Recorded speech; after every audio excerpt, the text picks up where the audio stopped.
How to play Roblox on GeForce Now 2025 Easy Guide. Most people get this wrong, but playing Roblox on GeForce Now in 2025 is fast and simple.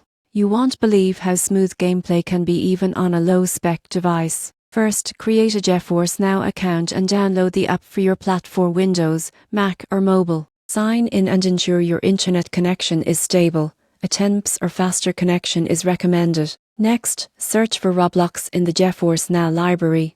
Launch the game through the cloud platform. You'll be streaming from NVIDIA's servers, meaning your local device doesn't need high-end specs. Connect your keyboard, mouse, or controller if desired. Input lag is minimal, but a wired connection can further improve responsiveness. Finally, log into your Roblox account, select your game, and start playing. GeForce Now automatically handles updates, so you always access the latest version. In conclusion, playing Roblox on GeForce Now in 2025 is all about creating an account, launching through the cloud, and using your preferred controls. With these steps, you can enjoy Roblox anywhere without worrying about device limitations.